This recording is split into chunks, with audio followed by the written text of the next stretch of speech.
ધોરાજી શહેર અને ગ્રામ્યની આશા વર્કર તરીકે ફરજ બજાવતી કર્મચારીઓએ આવેદનપત્ર પાઠવ્યું હતું, જેમાં મહિલા કર્મચારીઓનું સરકાર દ્વારા શોષણ થઈ રહ્યું હોવાના આક્ષેપો થયા હતા અને 10 વર્ષથી પગાર વધારવાની માંગ પૂરી ન થઈ હોવાનું જણાવી સૂત્રોચ્ચાર કરી આંદોલનની ચીમકી ઉચ્ચારી હતી।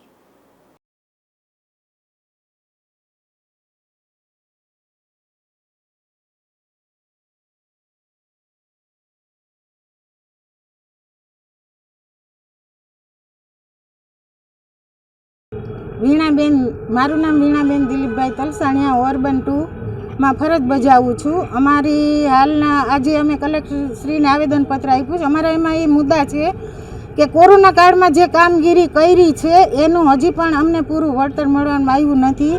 જેવું કે અમે સેશન ગોઠવાતા વેક્સિનેશનના રાત દિવસ અમે કામ કર્યું છે, એમાં એનું અમને કોઈ વળતર મળવામાં આવ્યું નથી કે તમને ન મળે તો બીજા તાલુકા જિલ્લામાં મળે તો અમને કેમ ન મળે?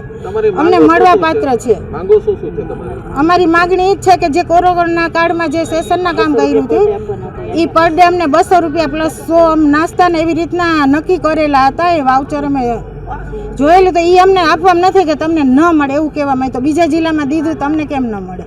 અને બીજું હાલ જે ઓનલાઈન કામો નાખવામાં આવે છે, આભા કાર્ડ, PMSના એ કામ અમે કરીએ છીએ, રાત દિવસ કરીએ છીએ। કે અમારી નોકરી 3 કલાકની કીએ છે અને અમે આખો દિવસ રવિવારે ખાલી નથી જતો, મહેનત એટલી કરીએ છીએ અને બધું કામ કરીએ છીએ। ઓનલાઈન કામ અમુક આશા આગળ ઓનરોડ મોબાઈલ નથી હોતા, તો એ કામ કઈ રીતે કરી શકે? તો બીજાને પૈસા દઈને કરાવવાના? તો આ આશા વર્કરની જે નોકરી કરે છે જેને જરૂરત છે, જરૂરતમંદ છે, એ જે નોકરી કરે છે ને અડધી તો સેવા કરે છે।